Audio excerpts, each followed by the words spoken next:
I want to bring up our first keynote speaker, and I'm going to just paging Mike Del Balso. Is he around? This Yo, is the I'm guy. here. There he is. There he is. Mike Del Balso, aka that Michelangelo guy, aka the one reason that we can't stop hearing about feature stores. I hear you got to talk for us, Mike. Yes. Yeah, I do. We can go through that. Thanks for the intro, D. I appreciate it. Thanks for hosting today. This is great. No problem, man. A lot of everybody is hoping that we're going to get another couple of songs throughout the day, maybe a meditation session or something like that. Mm-hmm. We definitely will be. And I brought my ukulele this time. Oh, perfect. So, okay. Yeah. Cool. Well, okay. Well, thanks, Dee. So, hi, everybody. Thank you. Thanks for joining Apply. We do a couple of these per year. We have a much bigger event in May. So just as Dee said, make sure to go sign up for that right now. That's something that we're super excited about as well. But today, I just kind of want to talk about a variety of challenges we see when people are building features, and why some of the data engineering is not as easy as it is when putting machine learning into production. And that's kind of the theme that I've got for my short talk today, but there's a lot of different talks around putting ML into production and the practical and applied challenges of doing that. So stick around all day. Okay, so I'll pull up some slides here.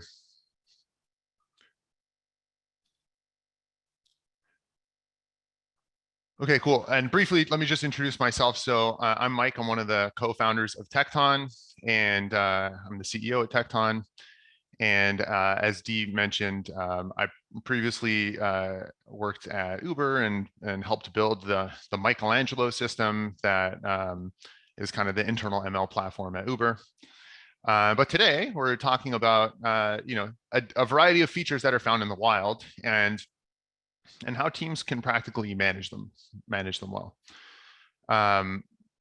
So we'll go through kind of some intuition behind solving these prediction problems. We'll go through an operational machine learning example, some common feature types that we see, and then some realistic constraints that make it challenging to actually to build the ideas that we have from these features, and then a better way to handle those constraints and get around these constraints.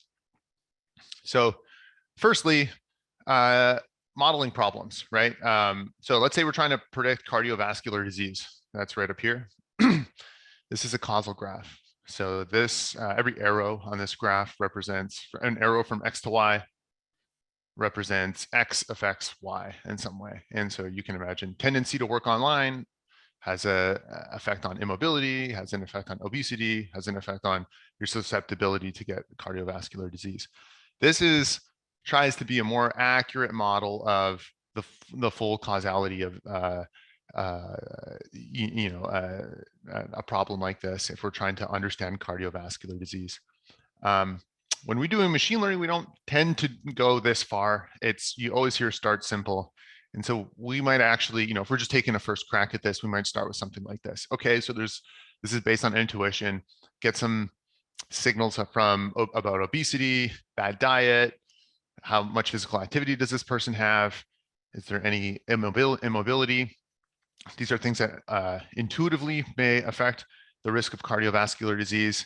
And of course, we may have different data sources for this, and we've got to turn these into specific features. So we don't necessarily know the relationship between the mechanism between a bad diet, and cardiovascular disease. But we're hoping our model will figure that out. And so, what our challenge is to get the right signals to be available for our model so it can learn that. So let's take a lot more like operational ML example, something that you would actually put into your, build into your product, right? So let's imagine we are a payment processor, and our customers are e-commerce companies, And when they are, when someone's checking out on their website, we're processing that payment. We're giving the money to the e-commerce company and telling them to send the product to the customer. A big thing that happens here is fraud. And so a big prediction that we have to make is, how likely is this to be fraudulent? How likely is it that someone has hacked into this account, stolen this credit card, whatever it is, because we have to either accept the purchase or deny the purchase. And so there's a variety of different things that we can take into account when making that prediction, right? We have a couple of things. Transaction context. This is stuff we can see right now about this transaction. User context. This is stuff about the user, where they logged in, stuff like that. User history. What do we know about this user in the past? And then other activity that we see across the website. And so this is not really enough to just directly put into an ML model. We typically need to kind of get a little bit more intuition about, like, what about these data sources are relevant for us to make a prediction. And so let me see my slide here. There we go. So we're probably trying to get a kind of sense out of this data of, how unusual is this purchase? How normal does this user look right now compared to other users, or compared to how they normally look? Also, historically, like, did this user have suspicious behavior in the past? And then kind of as like a right now type of thing, is there a lot of weird behavior across the website right now? Is there, very recently, have we seen an increase in fraud? That might help us better understand or better predict if there is if this particular transaction is likely to be fraudulent. But even this is not fully, this doesn't get us all the way there. We need to actually get very concrete with specific features. And so we might do something like this. Is this transaction abnormally large? Is the user logged in from a specific location? Has this user been flagged for fraudulent activity? These are things that you can directly turn into a SQL query or some specific feature transformation. Has there been an abnormally large number of similar transactions that we've observed in the past few minutes? That's a really good signal of, like, something's fishy with this account or with this purchase. So okay, so we have this short, this is 6 different features. This is kind of like a scoped down, simplified set of features for a very first model that we might want to build. And so now we just got to build these features, right? Should be pretty simple. We just plug into the data source. We build a simple transformation pipeline, and that goes to our ML model, right? Well, we have these ideas for these features, but there tends to be a lot of implementation constraints, a lot of like practical realities about this data, where it is, how fast it is, that affects how we actually have to build this feature pipeline. And remember, the feature data has to be delivered. We got to build a model with this stuff. So it has to be available in their development space, and it has to be delivered online for us to make these predictions really quickly to approve or deny this transaction. So there's a variety of these constraints that come up, right? How fresh is this data that we have available to us? How complete is the data? Where is the data stored? How can we access it? Who can access it? And the transformation that we want to do, how compute heavy is this transformation? Do we have a lot of historical data? If it's something we don't have a lot of historical data, maybe we can't train a model with it, so it's not very useful as a feature.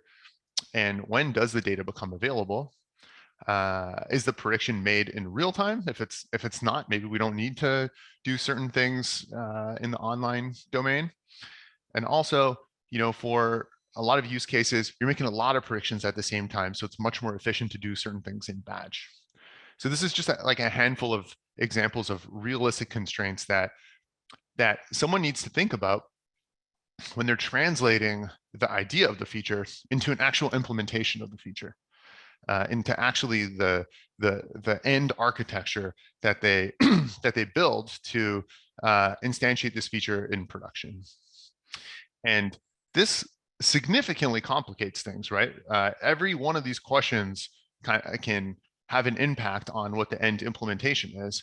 And so we've kind of gone from this point of pretty intuitive ideas of what a feature could be to potentially a gigantic space of different implementations for feature pipelines. And so let's just look at like some examples. So, and yeah, just to recap. So an ML engineer's task is to, given these constraints, still extract as much predictive value as possible out of their data. And so let's look at some examples here. So for example, the feature user has previously been flagged for fraudulent activity. This one is probably the simplest one, right? How we do it, we have some historical user activity in a database. We're going to run a query against that database, or maybe this is a data lake and we're running some compute job against that. We look through all the historical data and then we create a list of yes, no for every user. And then we have to store that offline to power our model training, because we're looking at historical model training. We need all the historical examples. And we also put that online to be ready for serving to a model when it's making a prediction for a given user in real time. And so we might implement this with getting this data on from S3. This could be a Spark job that we're running against it. We might store it in S3 and load this up into Redis to do this real-time serving. Okay, so this is one pipeline that we build. Now let's kind of move to a different idea, to a different feature that we have in mind, and we'll consider how to build that one too. So another feature that we talked about, how is this transaction abnormally large, right? And so how do we do this one, right? Well, we need two types of data here. We need what is the normal transaction size data. So that comes from all of our history, our logs. But we also need the current transactions data, the current transaction size, right? And so that comes from the web application where someone's, the website where someone's making that transaction right now. So that we might model that something like this at the implementation layer, right? Having a variety of storage layers that hold the kind of like, what is the historical normal transaction size? And then there's a transformation that compares historical normal transaction size to this transaction size that comes in from the website in real time. And this is something we can't pre-compute because it comes in real time from the website, because the user just created their shopping cart now. And then processing that, say, in Python or however we want to compute it, and then passing that off to the model to make the prediction.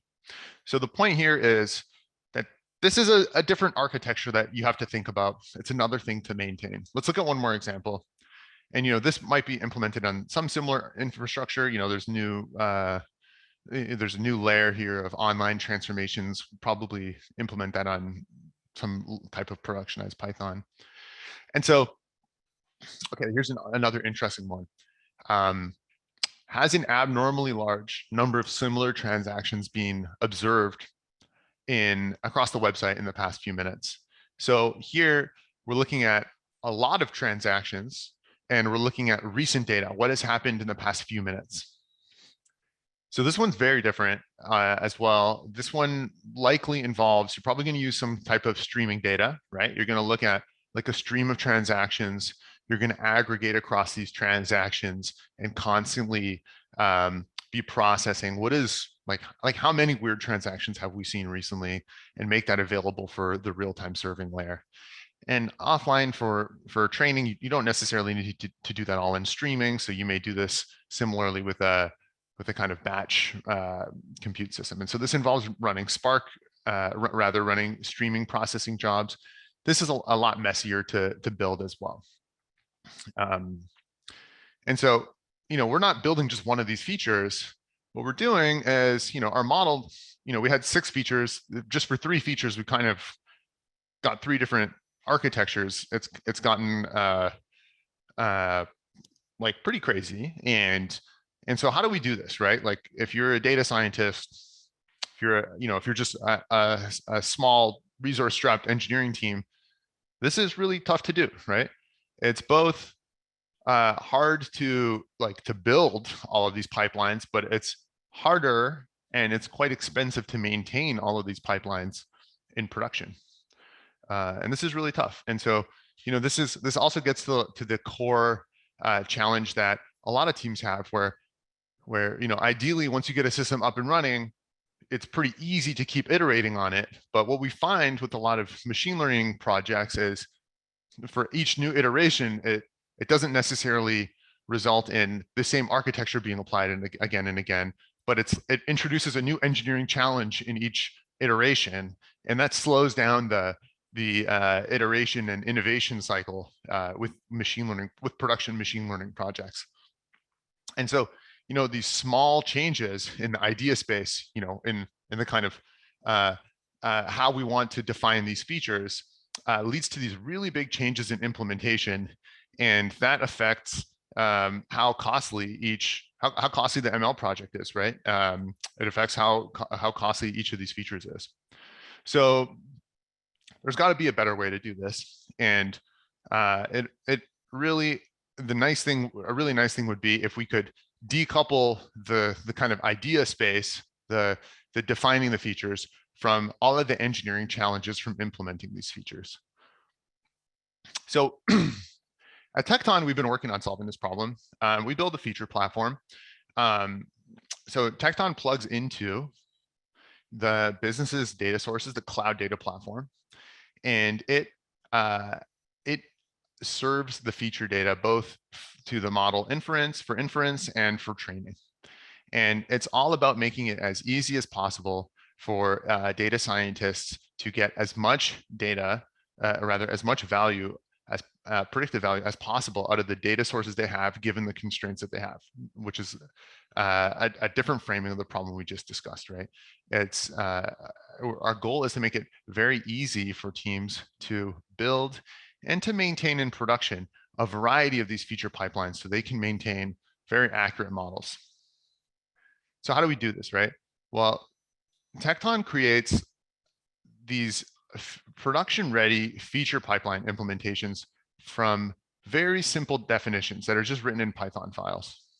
So this is basically, you have a repository of Python files. This is a super simple implementation, or a super simple definition. It's just a SQL query. And Tecton takes this Python file and compiles that to an implementation on your infrastructure. So this is the kind of instantiated feature pipeline. This is something that might have had to be figured out by the data engineer, the ML engineer before, but this is the type of thing that happens, that Tecton takes care of, and it happens automatically behind the scenes. And so, Tecton will plug into the various different pieces of infrastructure and coordinate and orchestrate amongst those automatically. So that saves time. So then you just have to think about the idea space. What is the feature that I want to build? And leave the implementation out of your core iteration loop, allowing you to speed up as you're building your ML system. And the idea, because different systems require different features, require different implementations, it's really important that such a platform is able to support a large variety of common and powerful feature pipeline patterns. And so that's what we've done with Tecton, right? We've talked about a lot of these, but there's a couple more that are very important. So, running a simple SQL query against your data warehouse, super simple, but storing it online and offline. Handling real-time transformations using productionized Python. Managing streaming operations for you. So, and all of the streaming jobs related to that, and maintaining that in production. And then also, just querying external microservices or other operational databases. These are all patterns that we see again and again across different teams putting ML into production. And it's pretty important for us to be able to support all of these implementations behind the scenes, while giving a very simple and natural feature API for the users to define these features and all in one unified way. And so you know, when we define these features all together, then we're able to, you know, they may compile to different implementations behind the scenes, but what Tecton's able to do is deploy those together as a single unified artifact for a production application. And so we take the repository of the different Python files that configure different features and deploy them all together, likely as with different implementations behind the scenes, to provide a single real-time API for your model to get all of the fresh features from, or through the Python SDK to be able to retrieve historical training data sets. So the idea here is to make it really natural for the data scientist, the engineer, to just think about what are the features that I want to build and not have to worry about the challenge of designing the feature pipelines or maintaining them in production. And so this gets at this idea of decoupling the definitions from the implementations, and that makes the operational ML a lot easier to build and maintain. And these feature platforms, we're able to implement and manage these features both now with the best modern data infrastructure, but also we're able to inject the best practice architectures for modern ML. So by adopting something like this, not only does it make it easier to build and maintain these systems, but you're getting a more efficient implementation and a more reliable implementation behind the scenes. So it's a value that a lot of our customers have gotten that's been quite interesting for them. Okay, so I'm just about at time. I hope this is a good recap of like some of the types of feature pipelines that we see in production, some of the challenges that people run into when they're facing these kind of like realistic constraints of the variety of data that they have, and a glimpse at a better way to do it. So thank you.